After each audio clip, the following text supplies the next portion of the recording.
Hello there, and thank you so much for coming back to visit the channel once again.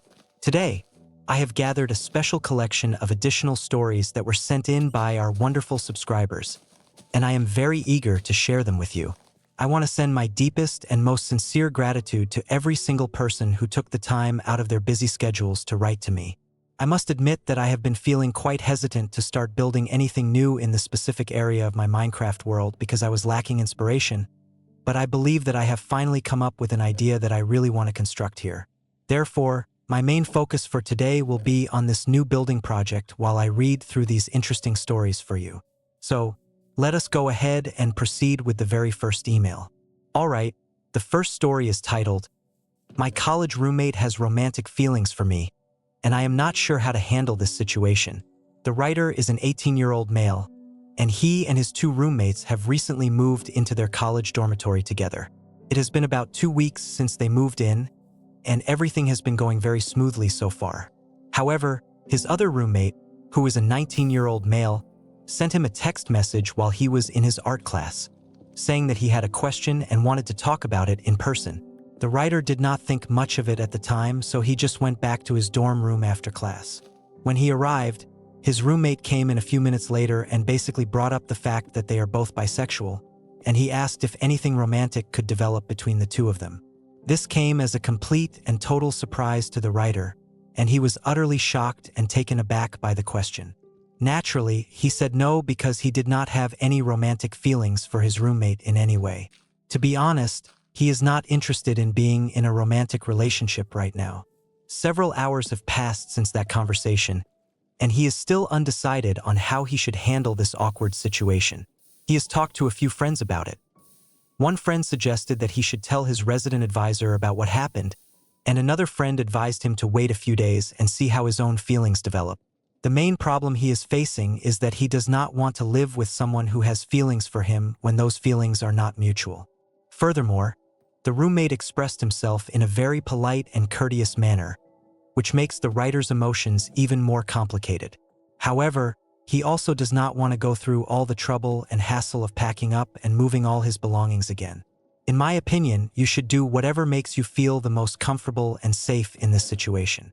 If you are not at ease living with someone who is attracted to you or has a crush on you, then you are not obligated to stay in that living arrangement. You always have the option to change where you live. For me personally, it might not be such a big issue. As long as he respects the boundaries that are set and understands my feelings clearly, I do not foresee it being a major problem. I believe I could continue living there and maintain a friendly and amicable relationship. However, I fully understand your perspective, and your feelings are entirely valid and important. That being said, the way he asked the question was rather unusual, because he just blurted it out without any preamble or warm-up. He did not even start with something simple like, "Hey, I have a crush on you." Instead, he asked, "Hey, so what is going to happen between us?" It is certainly peculiar behavior, but you know what? I find myself respecting his boldness, for lack of a better word. If I were in your position, I would continue living there for the time being, and if he shows any further strange or uncomfortable behavior, then I would consider moving out. However, if things go back to normal and the situation remains as it was before, then, as you know, there would be no compelling reason to leave. Regardless, thank you for sharing your story with us. Please keep me informed about the outcome and what your final decision is. Let us move on to the next submission. Okay, this next narrative is actually an update from a subscriber whose story I shared in a previous video. It is the second story in this particular video, and I will include a link to the original video in the description below. I was uncertain whether I should reread the entirety of the first email, but I ultimately decided to provide a concise summary here instead. Our subscriber is 19 years old and female, and her boyfriend is also 19 years old. She and her boyfriend were experiencing some difficulties and problems in their relationship, so they decided to take a break from dating each other while she embarked on a trip to Europe. During her travels in Europe, she met a gentleman and became intimate with him throughout the duration of her trip. Shortly after that, her boyfriend contacted her while she was still in Europe, and they reconciled their differences, agreeing to resume their relationship. However, she engaged in intimacy with the other man one final time before returning home. In her initial email, she was contemplating whether or not she should disclose her infidelity to her boyfriend. The first email was sent back in July. This update was received just a few days ago. Here is what she conveyed in her message. Hello, I apologize for the delay in providing an update. It has been a few months since we last spoke. Initially, I had no intention of following up, but after watching your video, I felt compelled to do so. A few days after I sent that first email, I made the difficult decision to inform my boyfriend of everything and be completely transparent with him.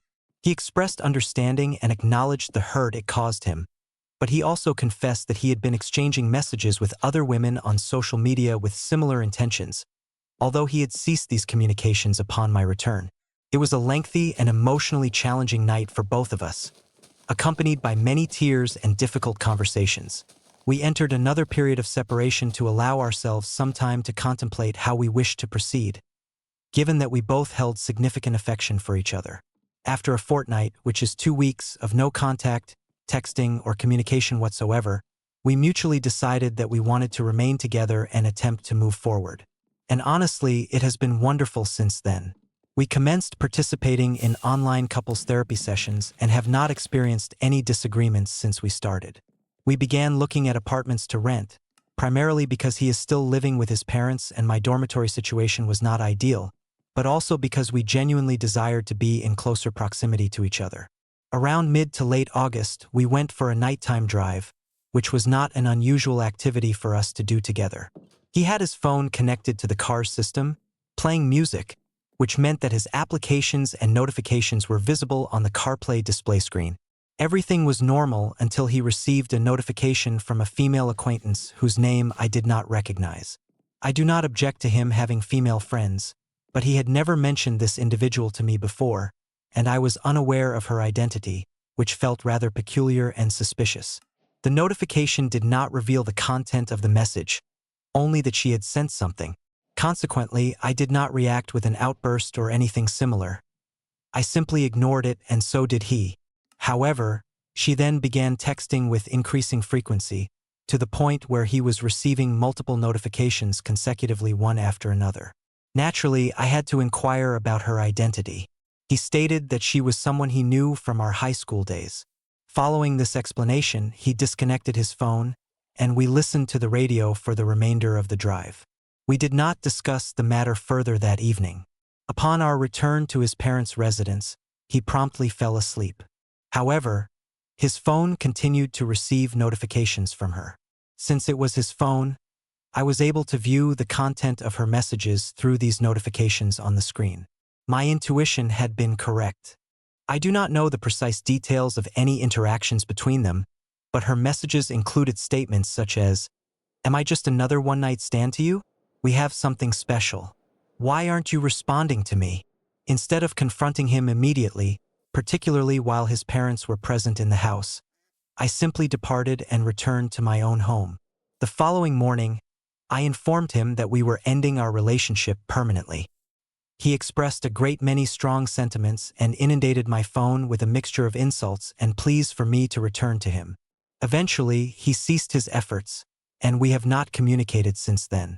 I find myself questioning whether I should have granted him another opportunity. I acknowledge that this might appear hypocritical given that I had done something similar to him previously, but it felt as though everything we had discussed leading up to this point had been in vain. What was the purpose of attending all those therapy sessions if he was simply going to repeat the same bad behavior? We had both pledged that we would never engage in such actions with each other again. Yet he proceeded to do so, and I am at a loss for how to process these feelings. Once again, I apologize for any deficiencies in my writing. I am currently driving. Please cease driving and emailing me at the same time. You deserve commendation for your candor and honesty after that initial email and for admitting your wrongdoing. I am sorry that this is how things have transpired for you. If I were in your situation, I would simply remain separated. For me, regaining trust would be exceedingly difficult. He was certainly quite understanding in agreeing to reconcile with you initially after your infidelity. Frankly, it is probable that this was due to his own feelings of guilt for contemplating infidelity himself. However, I do not believe that is a valid reason to reunite. And when both individuals in a relationship struggle with loyalty, without wishing to state the obvious, that is indeed a significant issue. This particular situation was, however, quite a mess. I am relieved that you provided an update and that it has concluded. I sincerely hope that you both can move forward with your lives independently and refrain from engaging in infidelity with each other in the future. Hello. I am currently in the editing process and just wanted to interject briefly to say something important. The next story we will be discussing involves an inappropriate older teacher and a student. If you are not comfortable with such serious subject matter, I advise you to skip ahead to the following story.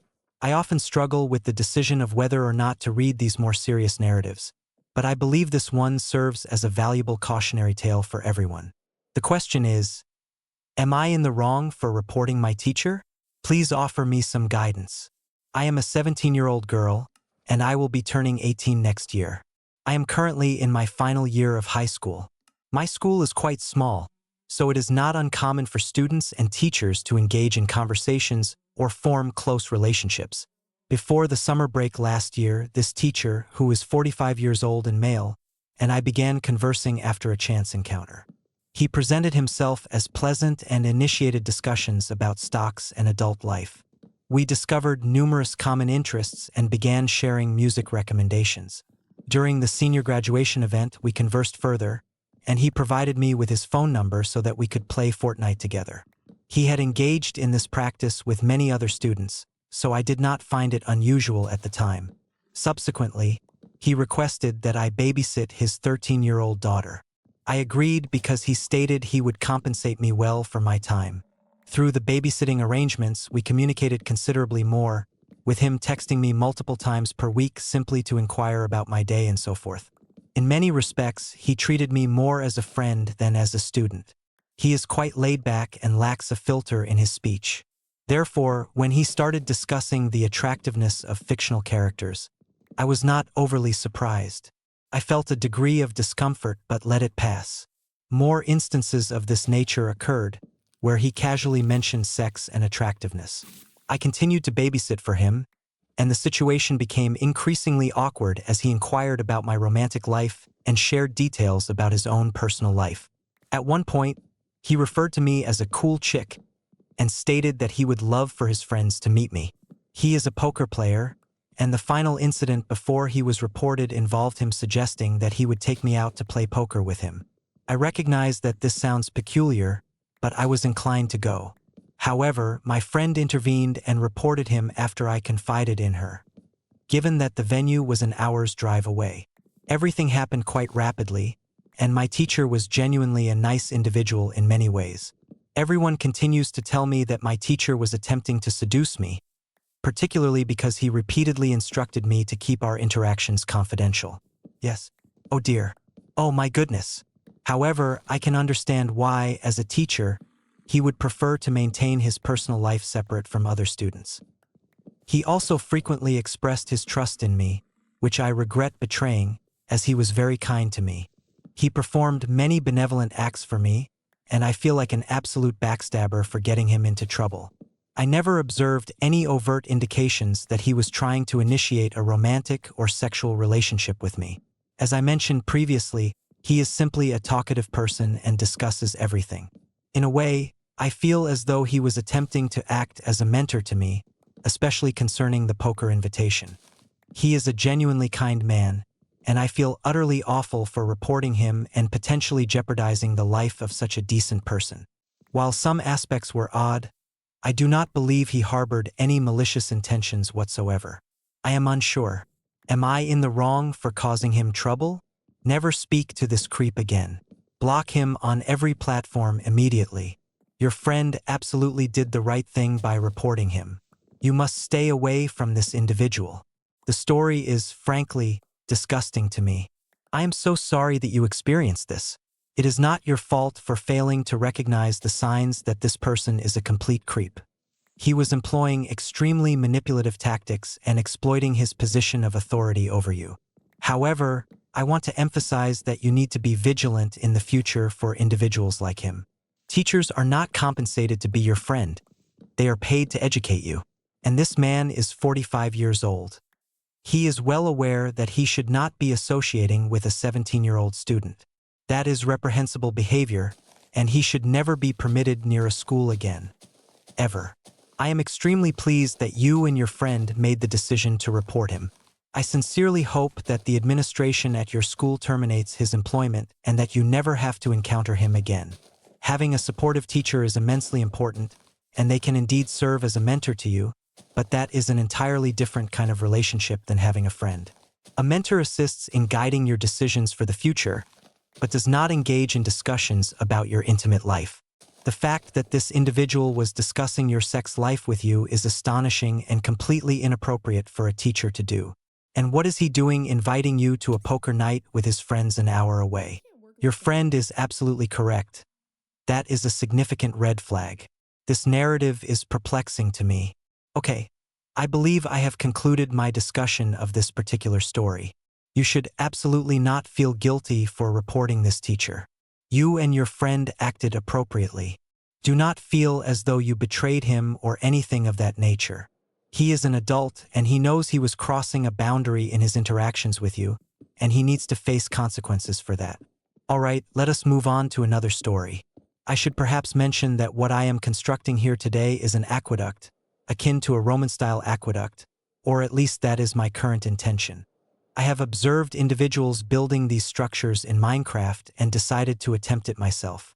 I have been searching for images of Roman aqueducts online, and I find them remarkably impressive. Therefore, I am constructing one, even if it does not necessarily complement this particular area perfectly. Okay, how does that appear? That looks incorrect. Did I build this one block out of alignment? Am I several blocks off? I have constructed this incorrectly. Oh my goodness, this requires me to replace an enormous number of blocks. No, this next subscriber titled their email, "I cannot stop sabotaging my relationship and I am worried." For context, I am 18 years old, and my boyfriend is also 18. This is, incidentally, the first romantic relationship for both of us. Furthermore, we have been in a long-distance relationship for approximately 3/4 of our 10-month relationship. I do not wish to boast, but I privately feel that we have the healthiest relationship in my entire high school. Currently, I am a senior, and my boyfriend has just begun his freshman year of college, which is the reason for our long-distance arrangement. As this is my first relationship, it has prompted me to learn a great deal about myself that I had previously been unaware of. This has manifested as having a rather pronounced anxious attachment style. I know I just stated that we are in a healthy relationship, but I believe that still holds true. Like all relationships, we naturally have disagreements, which we then resolve, moving forward through communication. Most of these arguments originate with me and are a consequence of my anxiety. I tend to overthink situations, jump to conclusions, and arrive at the assumption that either A, he no longer likes me, B, he wants nothing to do with me, or C, he has found someone else. This is nowhere near the truth, but these thoughts persistently surface in my mind. Our relationship has not been flawless by any means, particularly in its initial stages. He initially rejected me because he had not yet moved on from a girl he had loved for approximately 2 years, but who had subsequently rejected him. I was quite aware of this circumstance when we began. He remains on amicable terms with her, which I do not object to. I do not wish to restrict him from having his own friends, but at times, I experience jealousy and then anxiety.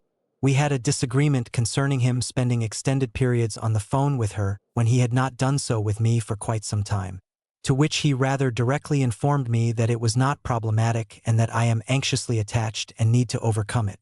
He is correct. His family is very strict, so phone calls are quite challenging.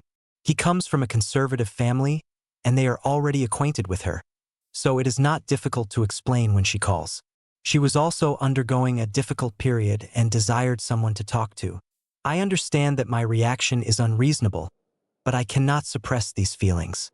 I continually think about her and how, at the beginning of our relationship, he had settled for me because I cared for him deeply, even though I was not the girl he prioritized. I only know this because I was being nosy and perused his text messages with her, discovering this information. This occurred a considerable time before our relationship began, but it has nevertheless caused me significant pain. However, with his current behavior and the way his closest friends speak about him to me, he has genuinely altered his feelings and has made me his primary focus. But those intrusive thoughts, they persistently resurface, particularly during the most challenging episodes of my anxiety. Even though, during these moments, he reassures me, expresses his love, and pledges that he will never leave. He mentioned that it sometimes pains him when I articulate certain things during these anxious periods because it makes him feel as though he has failed to provide me with a sense of security, despite being the person I should be able to rely on. That sentiment genuinely made me feel terrible because I had never considered it from that perspective. Upon self-reflection and analysis, I have come to the realization that I possess a rather severe anxiety and insecurity stemming from my childhood. I am concerned that the longer I continue to entertain these feelings or fail to find a way to heal them, the more I will inadvertently sabotage this relationship and cause him harm. I love him and genuinely do not wish to jeopardize something so precious that has genuinely contributed to my betterment, but I am unsure where to begin or how to proceed. How can I cease feeling jealous about that particular girl? How can I stop overthinking?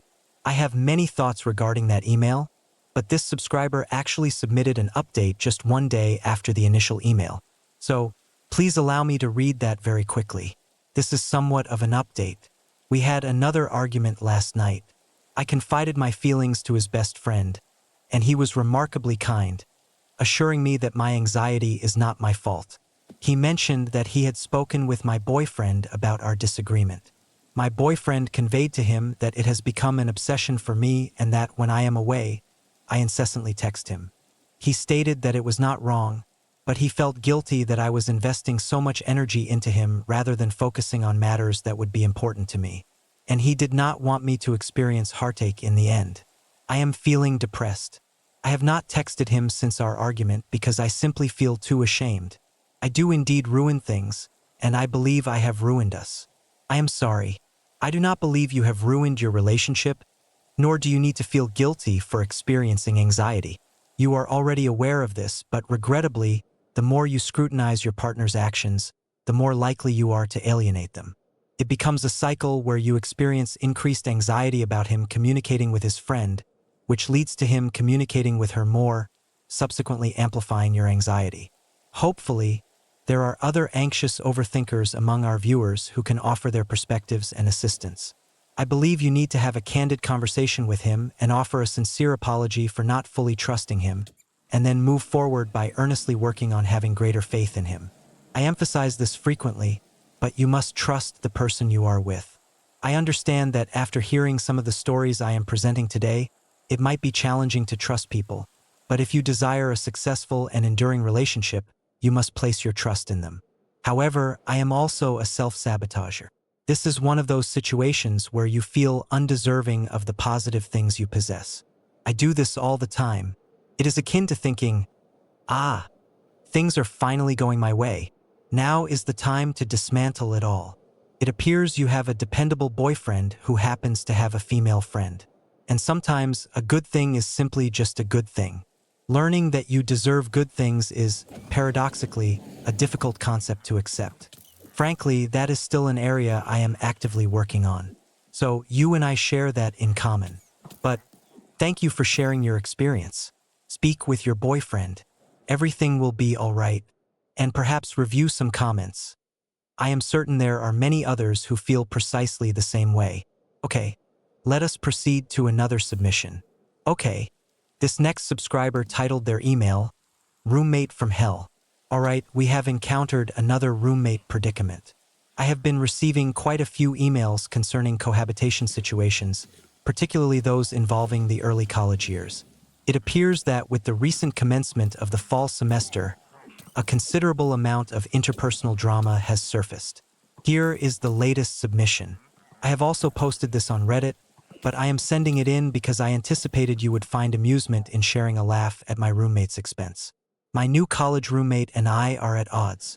I am a freshman, completely new to university life, and I am situated hours away from my family, friends, and boyfriend. My social circle here is quite small, comprising only 2 individuals. I do not frequent parties, nor do I indulge in drinking or smoking. Consequently, my dorm room serves as my primary sanctuary, the one place I find comfort. My roommate, whom I will refer to as Deb, initially presented herself as laid-back and agreeable. Before the academic term even began, she assured me she would be acquiring a snack cart, a fan for our shared space, and a mini refrigerator, all for our mutual use. Upon our arrival, things seemed to be going smoothly. We were communicating effectively. She even extended an offer for me to use her step stool and the refrigerator, which I accepted. When I utilized these items, I did so with the utmost care and tidiness. Occasionally, upon returning from classes, I would switch off her intensely bright overhead lights and activate her fan, knowing she appreciated the cooler air in the room and that it would automatically engage after a couple of hours. Early in our acquaintance, she extended an invitation to a fraternity party. I politely declined and shared this with my boyfriend. His instincts immediately raised a concern, suggesting it was peculiar. I concurred, though I initially deemed it too trivial to cause a significant fuss. Nevertheless, he developed a strong dislike for her from that point onward, to the extent that it became an inside joke for him to express his discontent whenever he heard her enter the room during our calls. Additionally, I have a passion for drawing, and I created artwork to adorn our door for passers-by to admire. These pieces hold personal significance for me. The true friction began approximately 2 weeks into the semester. It was her birthday, her 18th. A significant milestone, indeed. She inquired if I would be amenable to vacating the room for a few hours to allow her and her friends to celebrate before my return around 11 o'clock that evening. Following this, they intended to depart for another party. This arrangement was entirely acceptable to me, and I agreed. I spent a couple of hours relaxing in the dorm's gaming lounge. Upon re-entering our room, I was met with an overwhelming scene of disarray.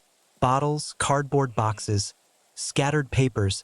The detritus was ubiquitous, encroaching upon my desk, my chair, and even my bed.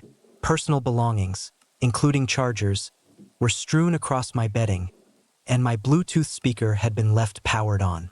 My artwork had been removed from the door to accommodate Deb's birthday decorations. I was incensed.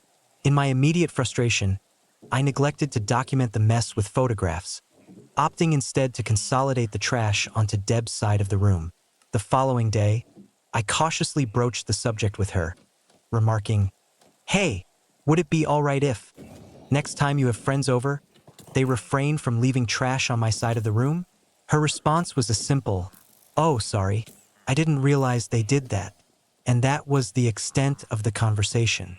I chose not to voice my opinion on how profoundly disrespectful I considered the entire situation.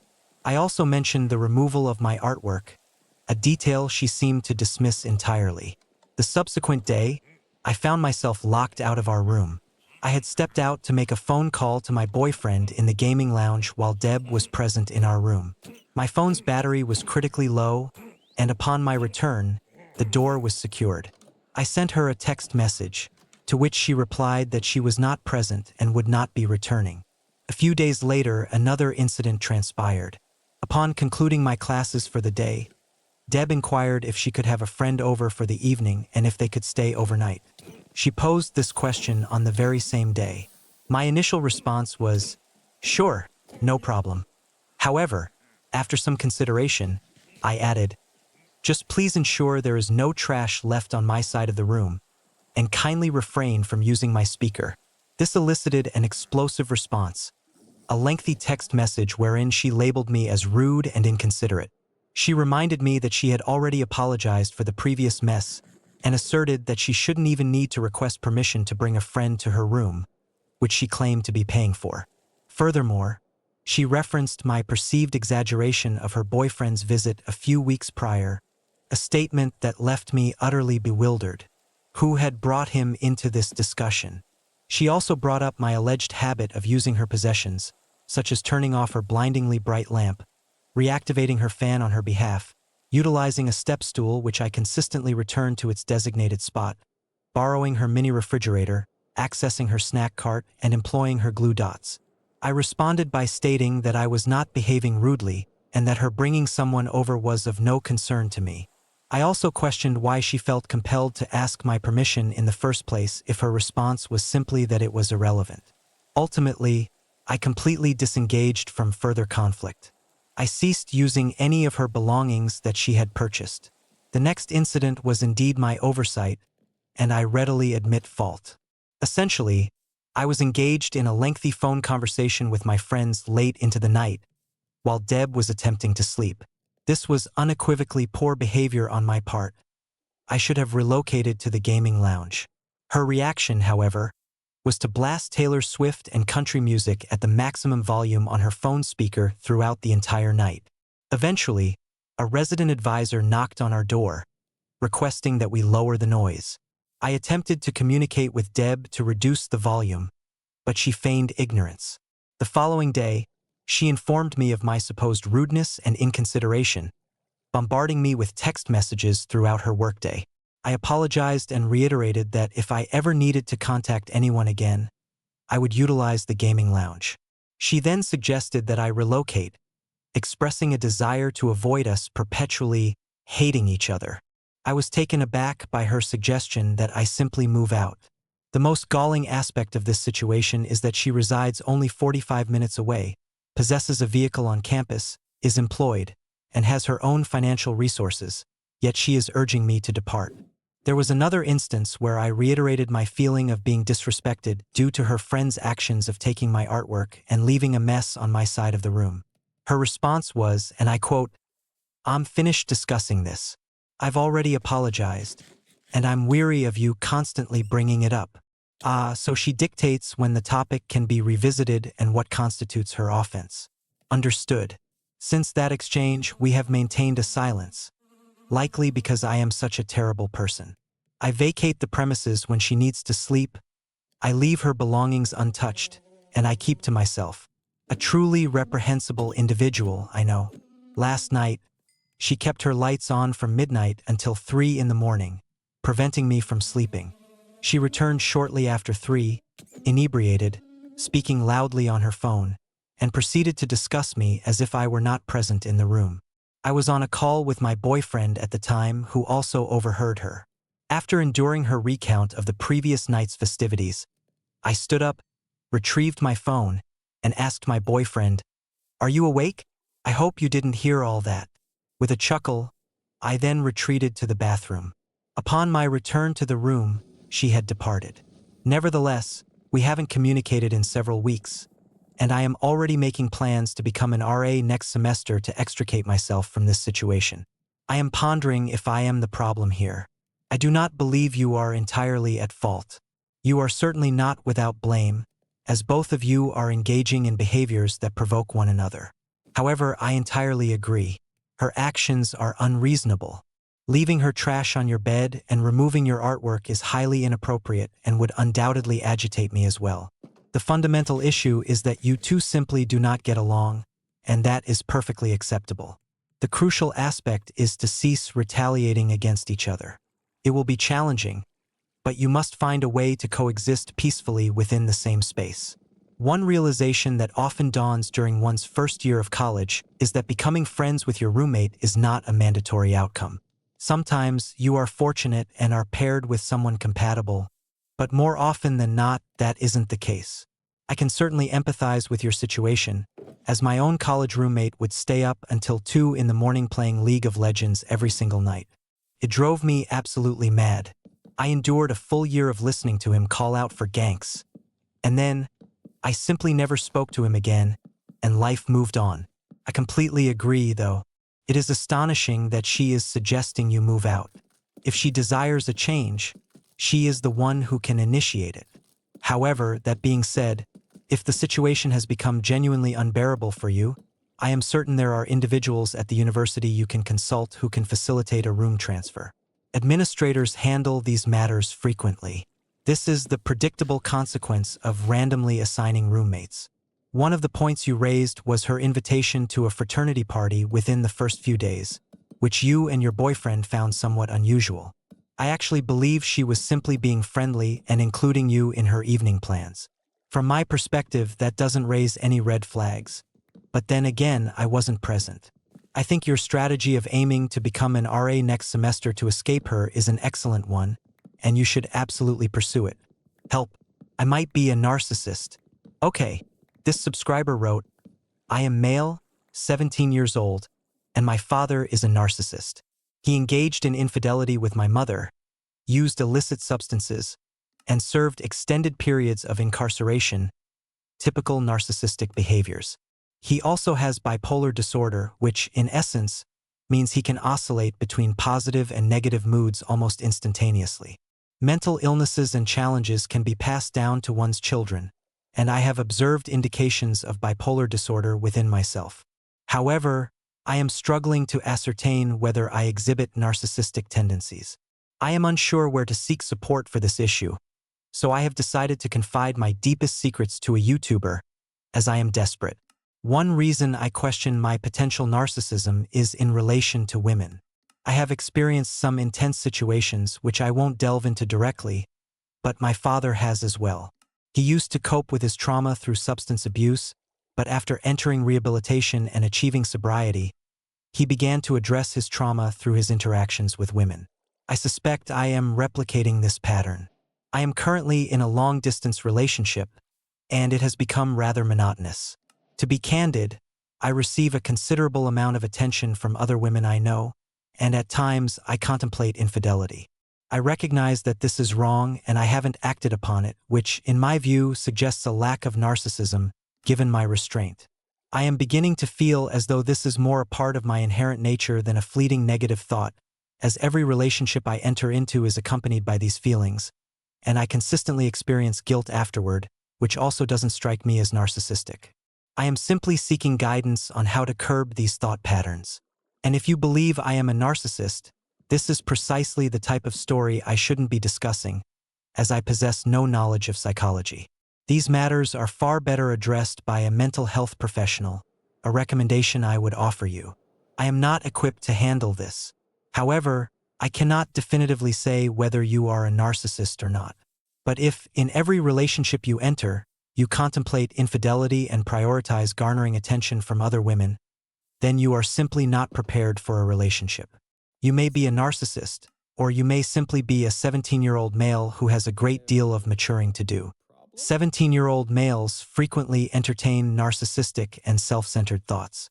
Part of the process of growing older involves learning to disregard these impulses.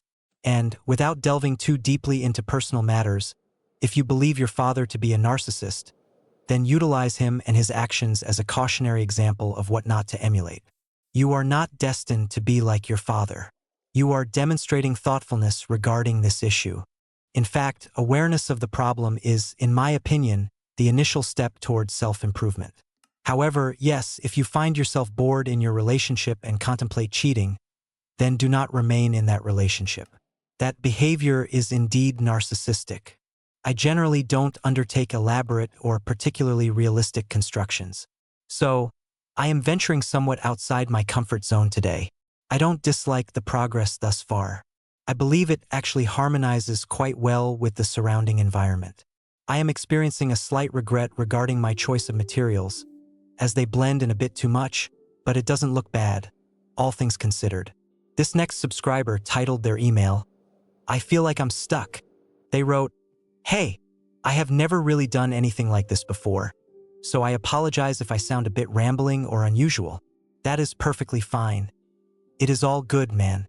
I am a 25-year-old gentleman, and my girlfriend is 23. We have been dating for nearly 2 years, and this is my longest relationship, exceeding the 9-month mark of any previous ones. For some background, she grew up within the foster care system, whereas I did not. She has been residing in my 1-bedroom apartment with me for at least a year, and she has been unemployed for the majority of that period. Initially, I assured her that she needn't concern herself with employment, as I felt confident in my ability to cover all expenses independently.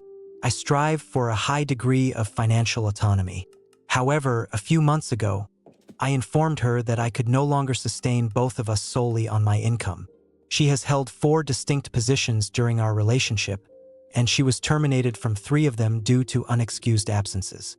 She is currently employed in a low-paying job and is actively exploring other opportunities while still working at her present position. At the conclusion of last month, I presented her with an ultimatum. She needed to have at least one interview scheduled by the end of this month, or she would have to vacate the premises. She agreed to this condition. I also recently discovered that I am bisexual. That is an unexpected turn. I recently discovered that I am bisexual. She is also bisexual, and I am questioning the feasibility of continuing our relationship at this juncture. She has never provided me with any concrete reason to suspect infidelity, yet a part of me hopes she does, thereby providing me with a justifiable basis for ending our relationship. It is agonizing because I genuinely love her and care for her. We have discussed our aspirations for a wedding and the possibility of having children. I was quite enthusiastic about that prospect, but now I am uncertain. A portion of me desires to remain with her. Another believes she will not change, and yet another wishes to explore my newly discovered sexuality. The remaining part of me simply dreads the prospect of being single once again. I detest the dating scene. I have a great deal to comment on this email. One point in particular is that if you find yourself hoping your girlfriend will cheat on you as a means to obtain a valid reason to break up with her, then perhaps it is time to simply end the relationship. However, this email was actually sent back in August, and I regrettably overlooked it in my inbox. This subscriber recently, just a couple of days ago, provided an update. So, allow me to read that update quickly, and then we can revisit the original message. Okay, here is what he wrote for the update, sent just a few days ago. I just broke up with her 15 minutes ago. She is still sitting on her bed in my apartment, and somehow I am the one feeling bewildered. I just returned from a week-long vacation in Florida with some friends, and I had been contemplating how I would end things with her. I wasn't sure if she would start crying, become angry, or react in any other way, but she displayed no discernible reaction. I informed her that we were finished, and in the most flat, matter-of-fact, accepting tone, she simply responded, "All right." I was, to be honest, absolutely flabbergasted.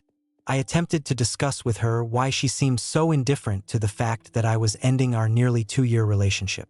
She mentioned something to the effect that she had somewhat anticipated it and that I deserved someone better.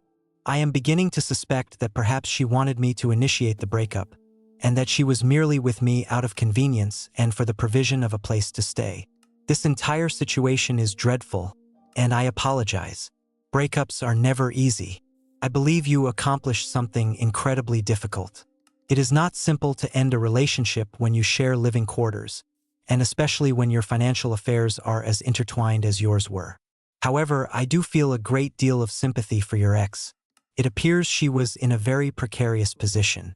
I sincerely hope she has someone she can stay with, and that you are not simply casting her out onto the street without recourse. You absolutely did the right thing by giving her advance notice that you could no longer provide financial support and by allowing her a few months to effect change. And then, when those changes didn't materialize, you decided to end the relationship. The strain that finances place on a relationship introduces a level of complexity that is always unfortunate to have to consider. In this situation, both of you were experiencing stress for the same reason. You were endeavoring to support her financially, and you cared about her, while she desired a better job and sought to earn more money. She didn't want to be without a good job, but this only exacerbates the pressure and tension within a relationship, and it can arise unexpectedly. Someone might lose their job and suddenly, immense pressure is applied, and one can only hope that the foundation of the relationship is robust enough to withstand it. Anyway, thank you for reaching out. I apologize for not seeing your initial email. Sometimes, if you send me an update, I can catch it and then go back and review your first email. But I am sorry that you two have broken up, and I wish both of you the very best. All right, here is the next subscriber email. I am 19 years old, and I have a female best friend who occupies all my thoughts. We have been friends for approximately 9 years, but during that time, she has had 2 distinct relationships. Her first relationship was with one of my closest friends to this day, whom I actually introduced her to. They ultimately separated after about 1.5 years. During that period, she was going through a difficult time, so she would call me nearly every night, and I provided support through that breakup. This experience drew us much closer, but I was hesitant to pursue anything further because she had dated my very best friend. Therefore, I didn't actively try to initiate anything and simply allowed her to share her problems with me. During our senior year of high school, she had a new boyfriend, but prom was approaching, and her boyfriend had already graduated and couldn't accompany her. Without hesitation, she asked me to go with her after her boyfriend had given his approval, as he understood the closeness of our friendship. On the day of prom, there was continuous flirting. I believe we didn't engage in a slow dance or anything similar because I wanted to respect her boundaries, but dinner and our time together after the dance were exceptionally special. I know she is the last person who would ever cheat on her boyfriend, but that night felt distinctly different. She has always exhibited this kind of behavior, and I am unable to determine whether she possesses an inherently amiable, flirtatious personality that she extends to everyone, or if she is genuinely flirting with me. However, I was unwilling to take that risk. She eventually broke up with her boyfriend as well, and I provided support through that breakup too. Since then, we have been communicating more and more frequently. I am aware that I am the sole male individual with whom she converses constantly at this moment, but it still feels like a platonic friendship, and I find myself wishing to alter that dynamic. I deeply value our friendship, and she is an exceptionally kind person, but I am receiving a plethora of ambiguous signals from her, and I find myself in a quandary. She is relocating in February, so I would need to act with some urgency, but I am unsure of her true feelings. I mean, if she is moving far away soon, perhaps we need to be realistic about the situation and maybe refrain from acting on these feelings for now, and perhaps maintain our friendship for the time being. Then, perhaps down the line, circumstances could change. But it is truly remarkable, man. You are certainly not alone in this situation. I receive this type of email with exceptional frequency. It is almost as if 1 out of every 15 to 20 emails pertains to a male individual harboring a crush on his female best friend. And, listen, gentlemen have been grappling with the conundrum of the female best friend for all of eternity. And women always foresee this coming, too. Like, we are not at all subtle. And to be frank, I have been avoiding emails like this because I don't have a definitive answer. Like, I wish I had any genuine advice or suggestions whatsoever, but I am not sufficiently enlightened to provide an answer to this question. I believe that if you genuinely like her, you can express your feelings to her, but you must be prepared for the potential alteration of your existing relationship. Like, you have to be willing to accept her response, even if she indicates that she doesn't reciprocate those feelings. If a woman needs her personal space, it is crucial to respect that by giving it to her. However, I do concur that suppressing your emotions is detrimental. It will inevitably lead to jealousy when she eventually moves on to someone else. Personally, I prefer to keep my life as straightforward as possible. My female acquaintances are just that, friends, and I maintain a clear boundary, refraining from crossing it. While there have been instances where that line blurred, it invariably resulted in unnecessary complications and drama. Who can truly say, though? You will never score if you don't take a shot. Expressing your feelings might lead to a mutual connection. What are your thoughts on that? Offering both perspectives, I trust you haven't sought definitive answers from this platform. You have arrived at the wrong destination for concrete advice, my friend. Now, regarding the game, they have introduced copper golems, and I have an abundance of chests that are in dire need of organization. It is truly remarkable that they have implemented a feature to help sort through chests. It feels as though the developers are catering directly to me, making me feel truly acknowledged. This particular section is an absolute mess of disarray, a dumping ground for all my miscellaneous items.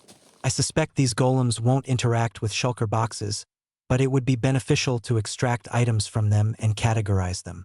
Alright, as it turns out, I haven't the slightest clue how these copper golems operate, and I am nowhere near understanding them. This is utter madness. I made the decision not to consult the game's guide before embarking on this endeavor, a decision that proved to be a colossal misstep. This situation has escalated tenfold. This subscriber's email is titled, "I am struggling to connect." You know what? We are going to embrace the early college theme we have got going on in this video. I am an 18-year-old freshman navigating college, and honestly, things are tough right now. It is not the academics. It is the social aspect. I haven't formed a single genuine connection since arriving, and it is really starting to weigh on me. I try to push myself to engage with others, but it is a challenge. I am not the most adept at socializing, and while I know it is difficult for everyone, I often feel invisible. I hear the common advice to put yourself out there, and the right people will find you. But it is profoundly disheartening to witness others effortlessly forming groups and finding partners while I remain adrift. The loneliness is overwhelming. It is a complex situation because I do appreciate the brief interactions I have, but it seems no one genuinely expresses interest in getting to know me, leaving me feeling profoundly isolated. I have always grappled with internal struggles, and it is difficult to even be in the presence of groups without feeling detached. It is overwhelming, and lately, I have noticed its significant impact on my mental well-being. My focus at school has diminished, and I feel like I am no longer myself, rarely smiling these days. Negative thoughts incessantly cycle through my mind. A classmate remarked that I appear content being alone, and I suppose that is the impression I convey. She even mentioned I have a resting sad face, which was quite devastating because I genuinely don't want to come across as unapproachable. While I cherish my solitude, I can't bear constant loneliness. It is as if I am caught between two realities. My roommate is wonderful and often invites me to join her and her friends, but I typically decline. I feel like I am merely tagging along out of pity, unable to shake the feeling that I will just be the quiet one who doesn't quite fit in. My apologies for the lengthy explanation. I just needed to express myself. Unfortunately, those well-worn phrases like "put yourself out there" hold some truth in this scenario. You must essentially retrain yourself on how to forge new friendships when entering a new environment like college. I am truly sorry you are experiencing such a difficult time. The most effective advice I can offer is to be open to accepting many invitations. For instance, when your roommate and her friends plan an outing and extend an invitation to you, accept it. It might feel a bit awkward and unfamiliar since you don't know them well, but you could develop stronger bonds with them, or you might meet new people through them, thus discovering your own circle. I am sympathetic, however. I vividly recall the feeling of being new at school and desperately wanting a group of friends. The very first party I attended with the single friend I had at the time nearly triggered a panic attack, forcing me to leave due to overwhelming sensory input. There were people everywhere, and I knew absolutely no one. I thought to myself, "This is not where I belong," and promptly departed. The individuals who will become your friends are indeed present. Believe me, they are at that very institution. You simply need to locate them. It will take some time. Regrettably, you will need to step slightly outside your comfort zone and explore new experiences, but you will find them. Have faith. Furthermore, whoever suggested you have a resting sad face is entirely misguided. That is simply a cruel thing to say to someone. Thank you for your email. You will be all right. Let's move on to another submission. This subscriber writes, "Being a lesbian is so exhausting. I am a 19-year-old female who, in April, went on a date through Hinge with another 19-year-old female. At that time, I was going on quite a few Hinge dates to become more comfortable engaging with new people. Unexpectedly, we connected exceptionally well, sharing the same niche hobbies and interests. She was one of the first individuals in a long time who I felt truly understood me, and we spent wonderful times together. The challenge was that she was on an exchange program in London from the United States. I attend university in London and originate from a distant location. I continued to see her, telling myself that she was only there for a few months anyway, and I doubted I would develop such strong feelings for her in such a brief period. However, I was profoundly mistaken. We would meet approximately every 2 weeks, as she traveled frequently. But during her final 3 weeks in London, we spent time together every week, often for 3 consecutive days. We had sleepovers and became intimate, which was my first experience. When she departed, I was genuinely saddened. I presented her with a note before she left, essentially expressing my appreciation for her, my strong liking for her, and my regret that we didn't have more time together. I assumed that would be the end of it. We maintained contact for a few months afterward, engaging in friendly, occasional text conversations. But then I realized I possessed free will, the time, the financial resources, and the savings accumulated from my year-round employment to plan a trip to her hometown. Coincidentally, this was a city I had long wished to visit. I inquired if she would be available during my planned visit and if she would be interested in seeing me then, to which she agreed. The trip was incredible. She spent every other day of that journey with me, and I had an absolutely marvelous time. I had hoped the trip would reveal that I had idealized her in my mind, but it demonstrated the precise opposite, leaving me longing for her even more. At the conclusion of that trip, I gave her another note expressing my enjoyment of our time together and my sadness at her impending departure, as things felt so effortless with her.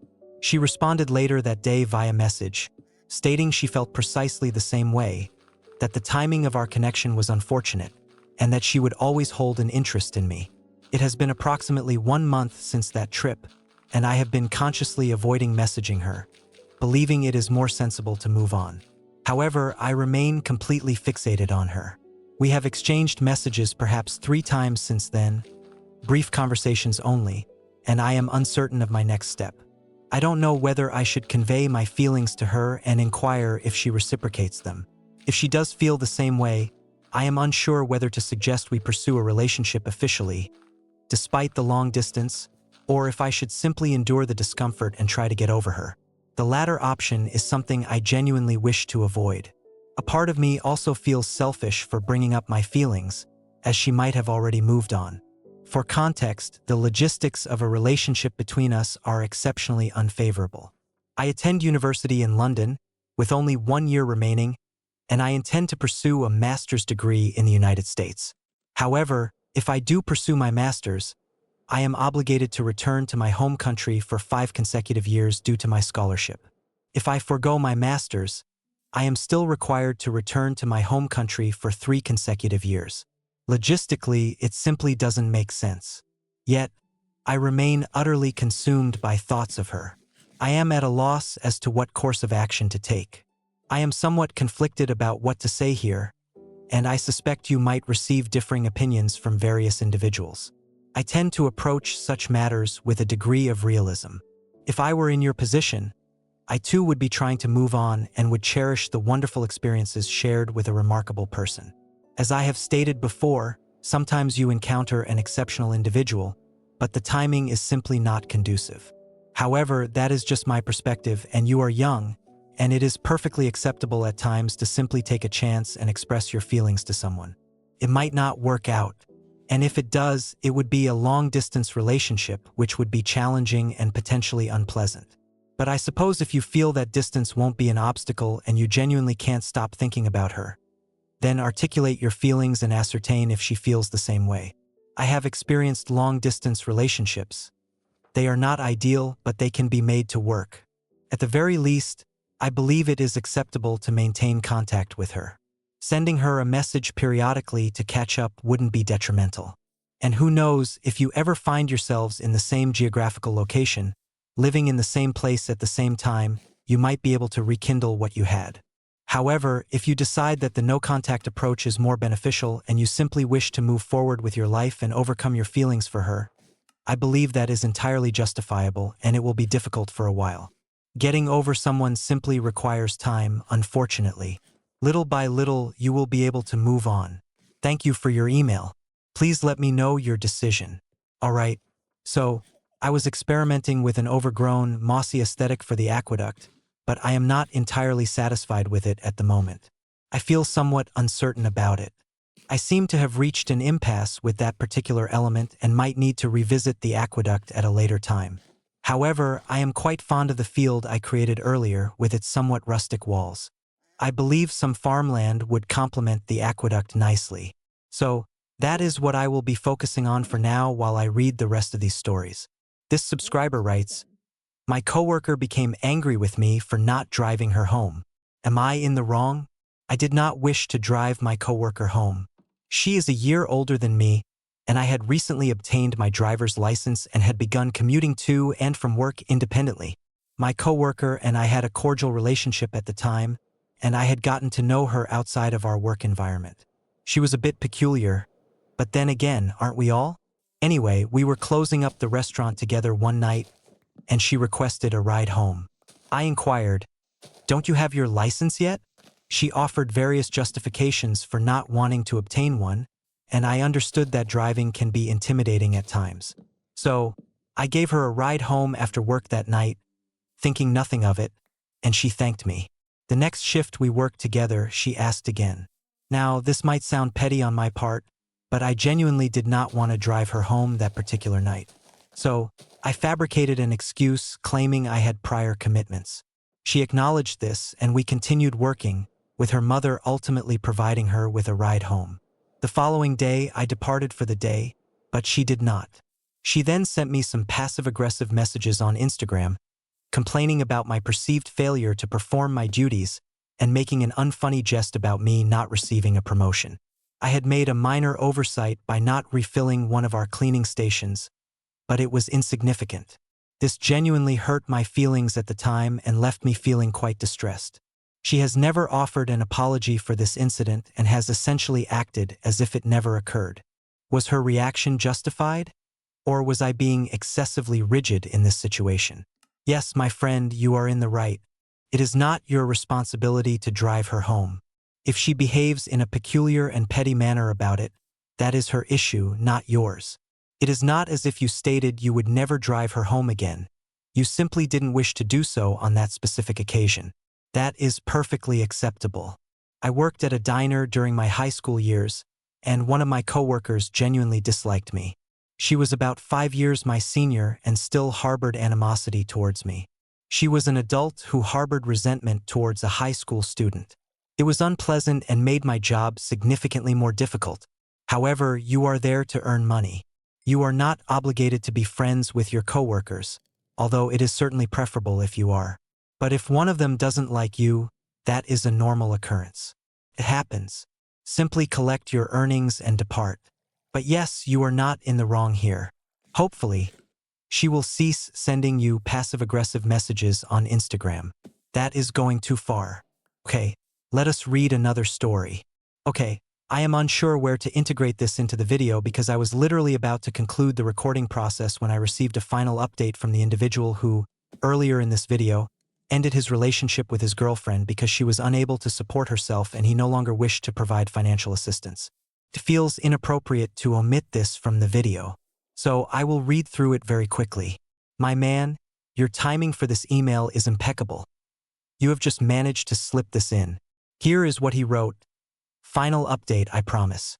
After I ended things with her and she showed no reaction, I was actually quite upset, to be honest. I spoke with her and asked questions like, why didn't you have a reaction? Or, did you want me to break up with you? Things like that. Every time I posed a question like that, she would deflect it back to me and essentially refuse to answer.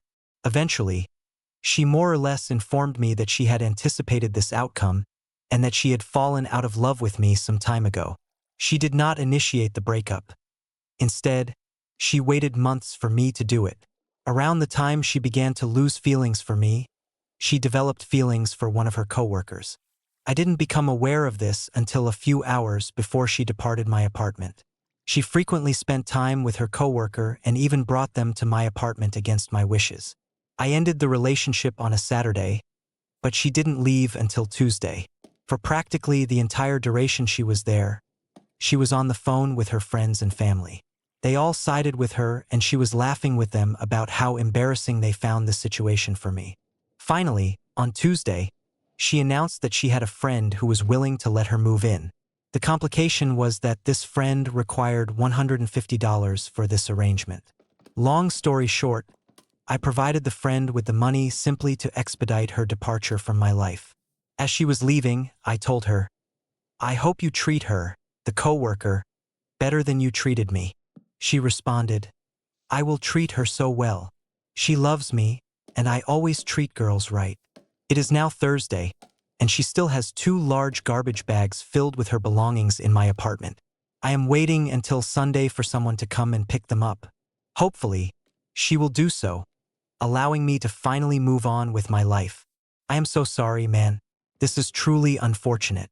Breakups are difficult, and frankly, it is profoundly unfair and cruel to you that she had fallen out of love with you months ago and waited for you to end the relationship. That feels like she was exploiting you, and that is a terrible situation, and I apologize. But the positive news is that you can now move forward. and I am confident that things will improve for you. That particular submission was a rather somber note on which to conclude. So, I have a positive one here to share, or at least a more uplifting story to recount briefly. This subscriber titled their email, "I finally feel like I belong." I am 16 years old and have consistently struggled with making friends.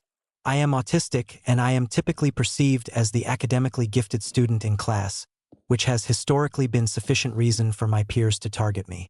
Throughout my secondary education, I formed a couple of close friendships, but most of the individuals with whom I interacted were not genuinely my friends. I frequently misinterpreted others' feelings towards me, and due to my intense longing for genuine friendships, I became overly insistent with the people at school who were kind to me. I recall one instance where a classmate, whom I considered one of my closest friends, admitted that she constantly made excuses to avoid spending time with me because she didn't want to upset me. Her intentions were good, and she never meant to deceive me intentionally, but that was when I realized that most of my friends were merely individuals who tolerated my presence. Since then, I have made a few actual friends here and there, but there has always been a lingering feeling in the back of my mind that no matter how hard I try, I will never find true friends. I was never bullied in the conventional sense. I was often the supplementary friend, the one who was simply present. Some individuals were outright cruel, particularly a group of boys who despised anyone who was not cisgender and straight. All of this is to say that I have not really had any offline friends, and particularly not at school. I was likely annoying, but sometimes all I wanted was to discuss academics or my niche interests. I always attempted to relate to my classmates when discussing school, but they would become agitated with me, accusing me of boasting about my good grades. I largely failed to grasp that if you excel academically, you are simply not supposed to openly share your grades. I often felt that academic subjects were the sole areas in which I possessed proficiency. Consequently, being the smart kid became my identity. I would try to pretend that the snide remarks and whispered conversations behind my back did not hurt, but that was essentially how I navigated my secondary education. Now, I am 16 years old and have just begun high school. I applied to one of the most reputable high schools in my country and possessed the grade point average required for admission. I harbored the hope that I might find other intellectually inclined students who would understand me better. They accepted my application, and I was eager to meet more individuals like myself, yet I remained apprehensive that I would never truly fit in with the others. On the very first day of school, we were introduced to our class, and I sat next to a girl who appeared friendly, and we began conversing. She was not at all hostile and genuinely seemed interested in talking to me. I then progressively began to interact more extensively with my classmates, and virtually everyone in my class was exceptionally kind to me. Being a nerd is not a disadvantage here. I can still actively participate in class discussions and ask numerous questions, but no one ridicules me for it. I now have classmates who will actually join me in the cafeteria during lunch and wait for me until we are finished. My classmates express their appreciation for my honesty and their enjoyment of my consistent contributions to conversations. These are all aspects of myself for which I have been ridiculed in the past. Witnessing individuals genuinely accept me for who I am has brought me immense joy. They also presented me with a card for my birthday and managed to get nearly the entire class to sign it without me ever mentioning that it was my birthday even once. I feel as though I can finally be my authentic self at school without facing judgment. And I truly adore my new class.